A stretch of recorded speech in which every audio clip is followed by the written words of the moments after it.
you have entered into this on the assumption that this was going to be, it's the Dudes Rock movie analysis. No, you have entered into the Thunderdome with the it's not like the books analysis. Also, dudes don't rock in this film. In fact, I think the very question this film is asking is, do dudes rock? Oh, I have a thesis, and I'll say this thesis right up front. Americans cannot be trusted with this fucking movie, right? On God, they cannot, because it's regularly a thing on Twitter. It's regularly a thing that, like, this is why I got votes on Twitter. I think about the GQ article, why are so many guys obsessed with Master and Commander, right? Which is, it's like a dudes rock thing, right? No, I mean, partially, but no. I think the thesis of this movie is that dudes rock, but not always as they choose to. the rocking of the dudes is constrained by their material conditions, right? Yes. And sometimes the ways that the dudes rock are very, very compromised, something which we as a feminist podcast are very familiar with. This is a masculine power fantasy in a lot of ways, and sort of grandiose, and it's a lot like James Bond. I think you said very well before we started recording that the dudes, they do rock, but what was it you said? Male friendship makes inhuman conditions bearable. Yes. But it also male friendship reproduces those inhuman conditions. It reproduces the inhuman conditions, and it always does that with a body count. And that's what we're going to see over the next hour and a half and change, is male friendship makes it possible to survive the fucking oaken death machine, right? The watchman reports that he maybe heard a bell, and there's this young officer called Warren who comes down, and we get to see everyone saluting the officers as they go past. There's this very clear divide between officers and enlisted men or sailors. Yes. Is that and right term? It's sailors' rates. So here's the thing, right? We have our officer of the watch, who is assisted by another officer, and these are midshipmen. Midshipmen, I have to explain this here. Lots of countries are fucked up enough to have child soldiers, right? Of course. Only Britain is fucked up enough to produce child officers. Yes. Only Britain. That's what it says at the start. That's right, because promotion in the Navy is based on seniority, and it's based on time in service, and it's very, very few promotions as you go up. There was an incentive to get your children into the Navy earlier and earlier. Not at all uncommon to be on the books at 9 and at sea at 12. Well, we see it. We see it later on. There are children on board. Yes, yeah, fully.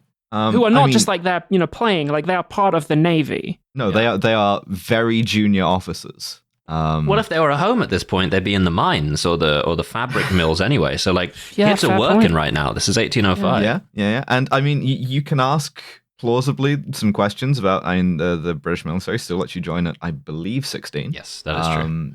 Which it doesn't let you deploy until you're 17, I don't think. But even still, about 17-year-olds they're still minors. Yeah, alarming. But yeah, so they're in the fog bank, and the officer of the watch is this midshipman, Holland. Yes. And Holland believes that he sees a ship. And the thing is, right, and I'll get to this later, this is a film that is not really about how dudes rock. It's not even really about the thing that I said about social reproduction. It's in large part a horror story about command. Yes. Right? Because I'm interested in thinking about this as a film about command, because that was the thing that I wanted to do for a long time, right? Essential part of understanding Alice's psyche is I spent most of my teenage years thinking, okay, I'm going to be an army officer, right? And Holland is this sort of tragedy of command. So, Holland. Yeah. Watching the thing, he's like, it's a dense fog bank. He's looking around. He gets the briefest glimpse of the Acheron. It could have been anything. It could have been a shape moving. Yeah. Everyone's make the call, and he's going, fuck, it's better to make it. I have the drop. Yeah. I can be certain. You're officer of the watch. Holland, you must make a decision. I mean, the first thing we see him do is, in a perfectly understandable way, is hesitating. And this is the thing. To make the right decision is a question of training. To make a decision is a question of leadership. And he Holland doesn't make one. No, he doesn't make the call. It's the guy who's saying that to him. His buddy makes the call. Yeah, Calamy. And they wake up the boys. Most notably, they wake up the captain. The biggest boy of all. Here's a boy Captain I like to Aubrey. see. And the contrast here in the way that he moves, his bearing, is throughout, I would say, if this is a word, officerly, right? Yeah, it's a fucking good performance from Russell Crowe. You do occasionally have to hand it to him. It's like absolutely confident. We do see that one of the children, the youngest midshipman, I believe, Blakeney, who looks about 14? Yeah, if that. Yeah, it's sort of like we like focus in on his eye as he's like pushed down into cover. This is going to be an important thing, as like Blakeney is like a witness to this stuff. It's kind of like a Bildungsroman in a lot of ways. He's meant to be a kind of like innocent guy. Yeah. Who is introduced to the world of Dude's Rock by having a bunch of people like butchered with shrapnel in front of him, and he gets like 2 pieces through the arm. Yeah, he gets his arm like fucked up. Because the thing is, right, this movie is in large part about masculinity and like as a form of like service, as a form of fidelity to empire. And the central tension here is between Aubrey's sense of duty, which is violent, martial, loyal, and Maturin's, which is humanistic, naturalistic, pacifistic even. And at times like almost insubordinate. In fact, openly insubordinate. Absolutely. We'll get to that. But this is the thing. One of the things that the novel does to make that interesting is that Maturin is compromised by empire too. He is like also in its service in a more direct and more directly violent way than being a surgeon. And this movie, I think, in not doing that, it sort of it's made itself a purer kind of like distilled version of it, but it also it loses a bit of sort of moral complexity. Something very bloody is about to happen to this poor lad. Yeah, and they cut off his arm. It builds tension really well. He survives.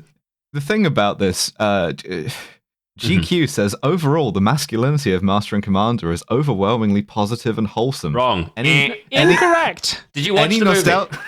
Any nostalgia for the traditionalism in the movie is less reactionary and more about the healthy male bonding between the characters. No, the lack of healthy male bonding is the plot of this film. Actively kills like half of the guys that don't die directly in the gunfight is like bad male bonding. And we'll get to this very much the villain of the film, actually. Yeah. So you see this boy being sort of like brutalized into manhood, and the male friendship here, such as it is Maturin being sympathetic and kind to him. Yeah. And sort of like reassuring him.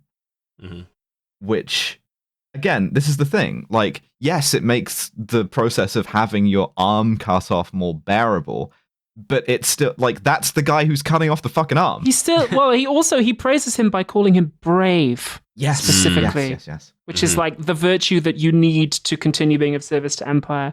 The wreckage it's acting as a sea anchor. It's turning the ship off course. And this will doom the ship. The ship will founder. If it sort of like tacks wrongly here. Aubrey's being informed that he needs to choose now whether like if they're going to have to sacrifice that one guy in order to save the rest of the ship. Needs of the many. Again, leadership commands about making the hard decision. He orders it cut loose. He does it himself as the male too. fantasy. The thing is, it's the fantasy is that you are Aubrey in this and not Worley, right? Yes. So if again, you would 100% be Worley. I gotta tell you, Dude's I know Rock. my place. Yeah, Worley is drowned, of course. The crew are kind of like listening in as Aubrey talks to Maturin about this, and Aubrey knows perfectly well that the crew are going to sort of take this poorly. He knows that they have to do it, and he sort of asks Maturin, have you heard any kind of like stirrings? Because mutiny is a real possibility on a Royal Navy vessel. This is the first time where anyone acknowledges that these guys are not there voluntarily, by the way. And Maturin says, you see, I'm rather understanding of mutinies. Men pressed from their homes, their chosen occupations, confined for months aboard a wooden prison. Stephen, I profoundly respect your right to disagree with me here in this cabin, but I can only afford one rebel on this ship. which is really getting to the heart of it, isn't it? Your non-violent or non-directly violent masculinity is only acceptable as an indulgence or an amusement, or something that facilitates the kind of the social reproduction of the the hierarchy as it is. Leading people is a skill, and managing a team is a skill. But back then, it was just like, no, you're a gentleman. You should be born with this, and if you don't have it, there must be something fucking wrong with you. Yes. Yeah, 100%. And that thing that's wrong with him, by the way, is being gay. To be clear, I just want to be so clear. He just wants to be liked, and then the council's like, they're not supposed to like you. They're supposed to respect you. You are not friends with your men. Yes, exactly. They have a parasocial relationship with you. They do not really know you. This is exactly the problem that I would have as well. Is be like, well, I want the men to like me. I want the men to think I'm their mate. But you can't let that happen because they'll call you a Jonah and throw you off the boat. That's right. But so what happens is that he goes back and the crew reproach him by way of like obsequiousness, dumb obedience, by like sort of very, very elaborately saluting him every time he goes past. Which again is a thing you can clamp down on, but he doesn't. He walks through this gauntlet of men saluting him to the point of having a panic attack, where he goes and he hides in the gun room from this. And again, I write, the dudes still rock. Right? Is this a healthy set of male relationships? Checking in on the dudes rock guys here. How are we feeling about this? They seem to be pretty steady, actually, immobile. In fact, there's not a lot of rocking going on. The dudes are becalmed. The dude's a bit calm. And so the next dog watch, he comes up and it's Blakeney's watch because Blakeney has to be witness to this. And he's like, "You're always very kind to me. This is a system of social reproduction that is based on violence. We also see that below decks, like they are going, like Mr. Brain Surgery has decided that now is time to finally be like, it's him. We all know it's him." He's the Jonah. Phantom appeared on his watch, like he was about to go up the mast when fucking whatever his face drowned. Like like this. Both times he's been on watch, the Phantoms appeared. He went up the mast. Like I guarantee you, if he's on watch tomorrow, we're going to see that boy again.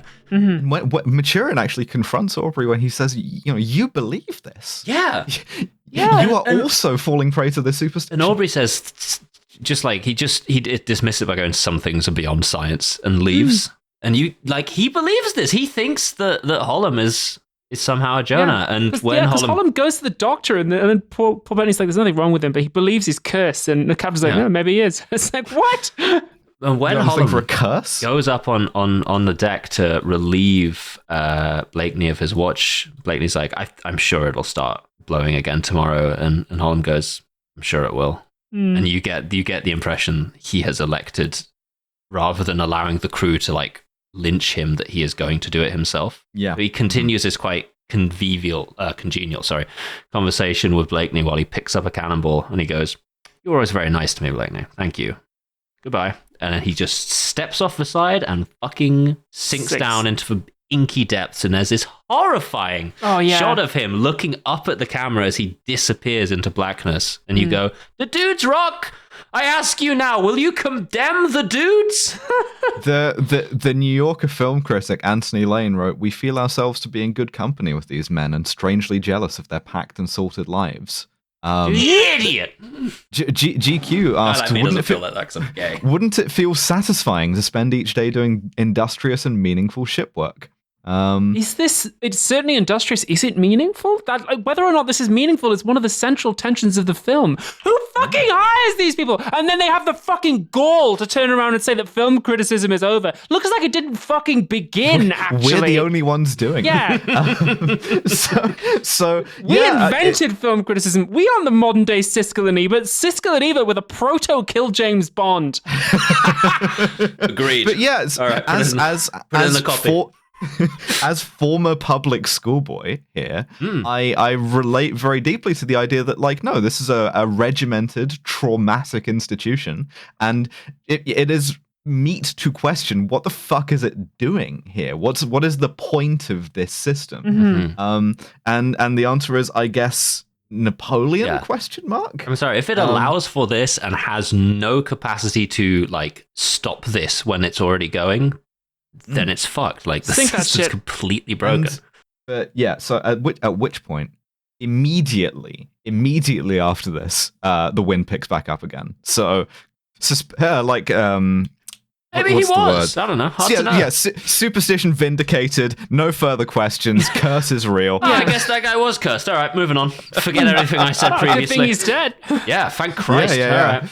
Oh, it's actually. We'd have all felt very silly if he hadn't killed himself and the wind had picked up. Just kidding. We would have picked something else to go wrong to blame him, and then he would have driven himself to suicide regardless, because that's the way the system operates. Love superstition. Dudes rock. So, dudes rock. So yeah, This is what you wanted, dogs. They stopped being becalmed. Oceans are now battlefields. Oceans are battlefields again. Yeah. And thank God. He makes Aubrey help him, and there is a fun moment that alludes to something that keeps coming up in the book, which is that Aubrey, despite being a sort of a fighting captain, it is kind of sickened by the sight of blood and surgery. And so he is like visibly very uncomfortable, and you see Maturin notice this about him and sort of like smile. He checks in on him. He goes like, "You doing all right?" While this guy is performing surgery on himself. Yeah. Oh, it's so ice cold.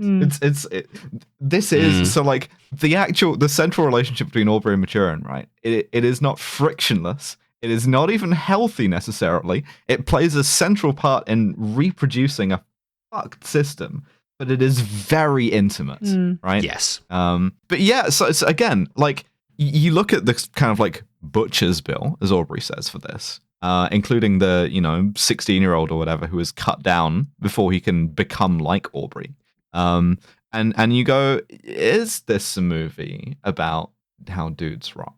Is this a movie about how this is a sort of a healthy, aspirational thing? I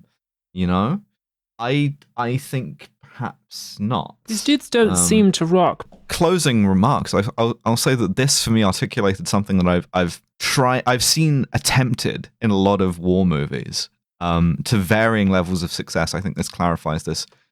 I would say about as well as I've seen, which is Generation Kill kind of did this as well.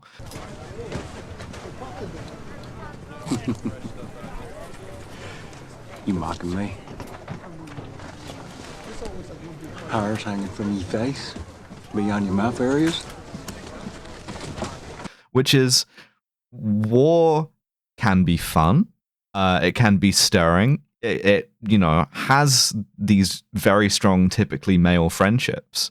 But what you're using them to survive is, inhuman at times. And it's kind of like if you had to put a really, really short button on it, it's like dudes rock in the death machine. Yeah. Right? Dudes rock as a response to being in the death machine to make it bearable, is what I would say. But also the dudes rocking sustains the death machine. Yeah, but the dudes rocking requires the death machine to exist as a prerequisite, so it must necessarily recreate the conditions of the death machine. Your urge as a dude to rock can be easily suborned by the death machine. Correct. And I mean, this is at some point very, very soon. I want us to do a film called Fury, because I think Fury is the first and most influential fascist film of the 21st century. I think it's absolutely a kind of war film that tries to articulate that and goes, this is good, right? Oh, hell yeah, we have. This is like grimly necessary. The dudes must rock. Billions of dudes must rock. Billions must rock. Yeah. Yeah. Whereas in this, I think it's more ambivalent than people give it credit for. Yeah. And I think it's not. It's been done a disservice. I think it's been flattened by people who go, "Oceans are now battlefields." Yeah. Whoa, and it's like Napoleon's not in this movie. This is a movie about two nobodies who are in a big tiff. There's nothing to do with Napoleon. There's nothing to do with Nelson. They are half the world away. You're in the Galapagos suffering because you want to be like those people. Also, the phrase "oceans are now battlefields" is relationship horrible. with Nelson. Genuinely, it's like a horrible thing. Oceans shouldn't be battlefields. I love the oceans, and I haven't been to many battlefields, but they mainly have bad vibes. Whereas the ocean is lovely and should not be a battlefield. Also, the ocean is most of stuff. You shouldn't have a battle on most of things. 60% Most of stuff is battlefields. Most of stuff is battlefields. The vibes are mid. This is Master We and cannot Commander. do a shirt with that on it. We cannot do a shirt Master of with most of 1805. stuff Most of stuff is battlefields. The vibes are mid. Vibes is mid. This is Master and Commander as rewritten by a woman millennial. We'll make the sequel to this, sure, whatever. Oh my god! Listen. Give me. I'm speaking directly to Hollywood here. Give me $infinity million. Give me the MCU money. Give me every actor in the world. I will make you the Aubrey Maturin series. I will cast Abby as Diana Villiers. Bender, I'll be Aubrey. I don't give a shit. I just want to be one of the crew. I don't even need to say anything. I just want to be there. Yeah. I mean, people keep talking about doing a sequel. When they talk about doing a sequel, they often talk about adapting the reverse of the medal. Do not fucking adapt the reverse of the medal. The main emotional hit of that is dependent on you having read another 17 books. But people also talk about doing a prequel, which, yeah, fine. Listen, my message to Hollywood: do it again and do it properly. And put me in charge of it. Thank you. Goodbye. Sign up to, if 1 billion of you sign up to Nebula, we could make that happen. We can do this. Yeah. My next project fine. after Dracula's ex-girlfriend is a sequel to Master and Commander. We're really leveling it up here. It's Mistress and Commander.